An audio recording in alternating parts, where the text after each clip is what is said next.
I've been sitting in the same chair, wearing the same clothes for the last 5 days. My wife's out of town. There's been no need to shower, shave, or cook a nice meal every night. Cook any meal, for that matter.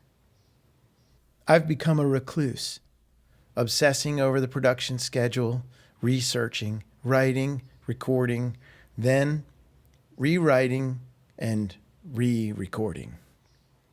Today I'm procrastinating because I haven't completely locked onto the flow of this episode. Shouldn't be a surprise as I've barely left the house.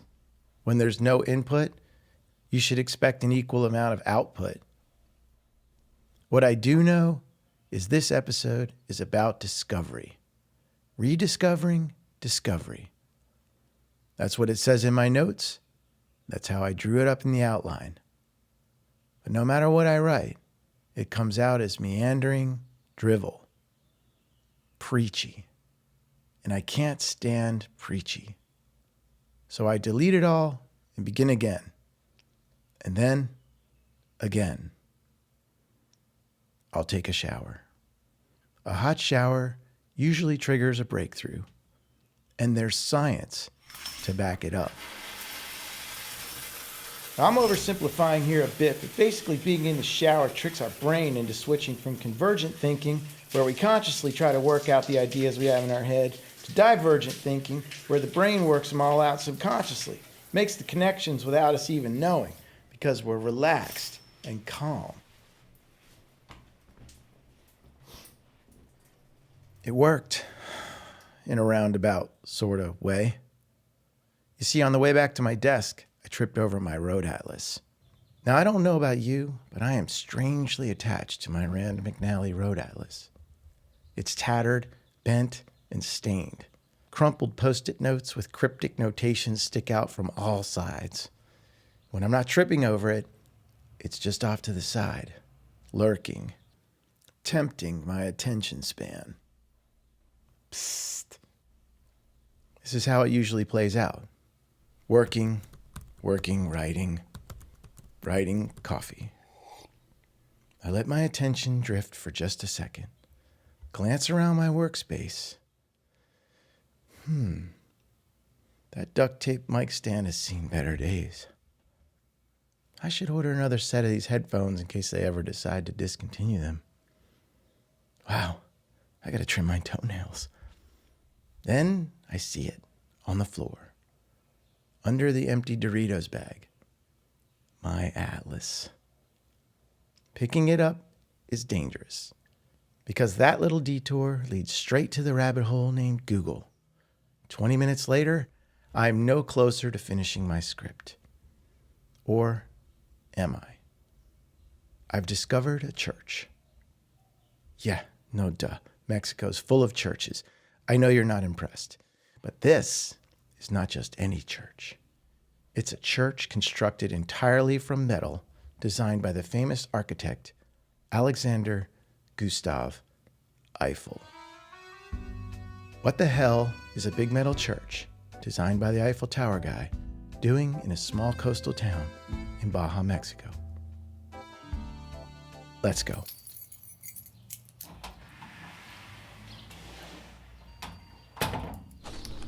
You didn't think I was just going to read a Wikipedia page, did you?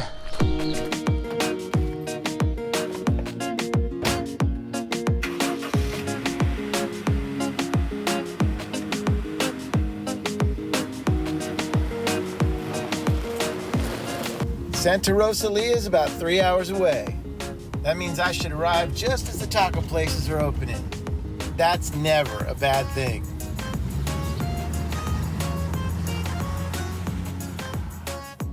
Okay, I'm approaching the military checkpoint.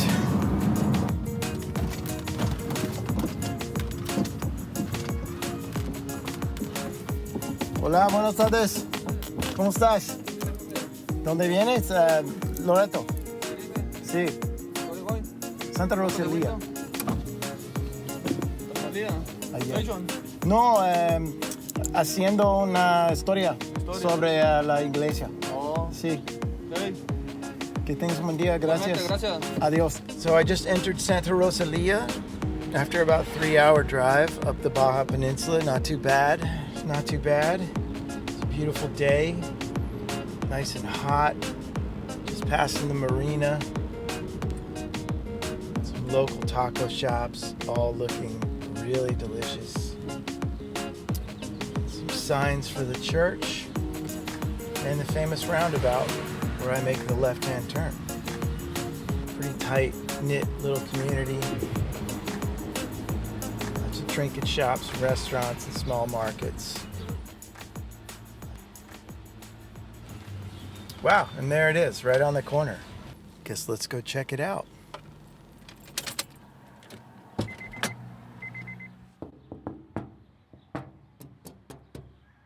All right, I'm going in. Wow. Amazing and not amazing at the same time. It's probably 60 feet deep by 45 feet wide. It's got a steel structure.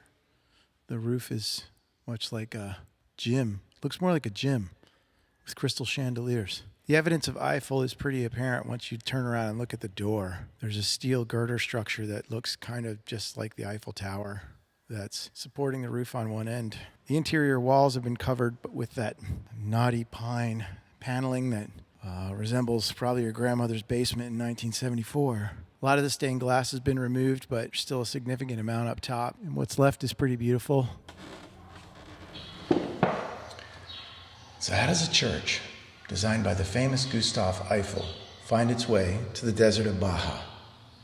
Well, it's a little involved, but follow me here. Back in 1697, Spain, the ruling dog, realized that controlling a region so remote as Baja California was like trying to rule on Mars. So the king had an idea. He sent a Jesuit order to construct a series of missions running the entire length of the peninsula, intent on converting the native population to Christianity and the European way of life. Got to 1868 when a local Mexican, Jose Rosas, finds a big chunk of rich copper ore in the desert. 2 Germans find out about it and offer Jose 16 pesos to show him where it was found. That discovery was discovered by a French geologist who worked for the House of Rothschild, the richest family in the world at the time. They purchased the mining claim from the Germans, and bang, the Baja Mining Company of Santa Rosalia was born. 1887, the church was built to be displayed at the Paris World's Fair of 1889 alongside another of Gustave's creations, the Eiffel Tower.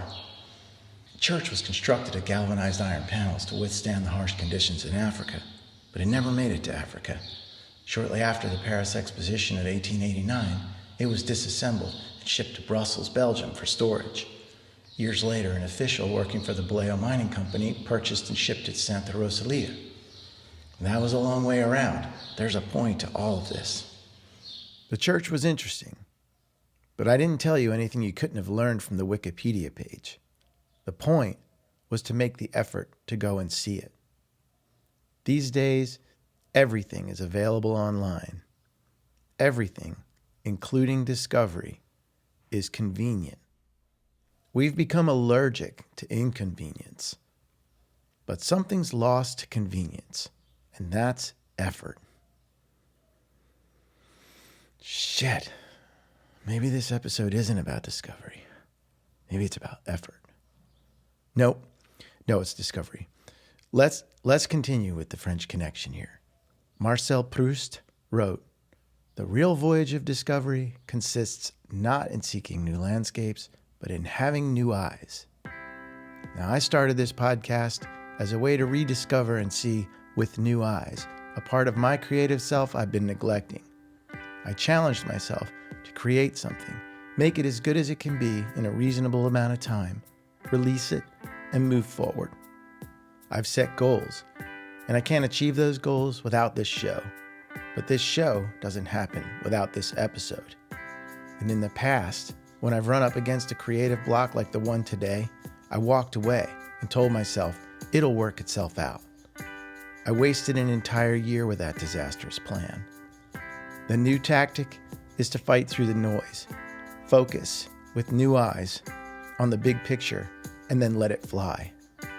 Talk through the process and the pitfalls, not as any sort of expert, but as someone trying to get 1% better every day. You don't need to drive 3 hours to an historic church or spend a lot of money to rediscover discovery.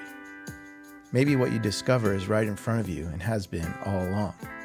You just had to see it with different eyes.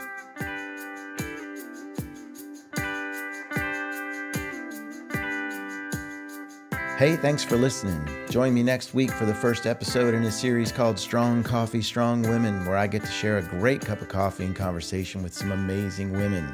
My first guest is country singer and songwriter Tayla Lynn.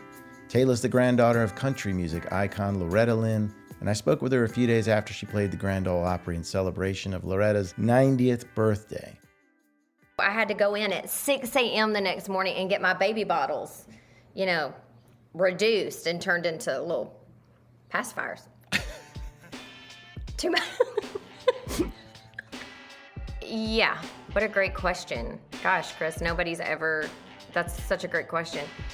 You sure about this? The fringe kind of points down to the hoo-ha and it's really? I mean, it's paisley. The sleeves were big paisley and it was orange.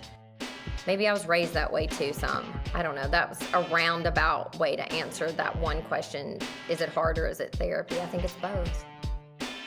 That conversation drops next Wednesday. If you haven't already, subscribe and spread the word because this show doesn't go anywhere without you. You can find this episode and other episodes at themindunset.com and make sure to follow us on Instagram at themindunset. Until next week, be nice, do good stuff.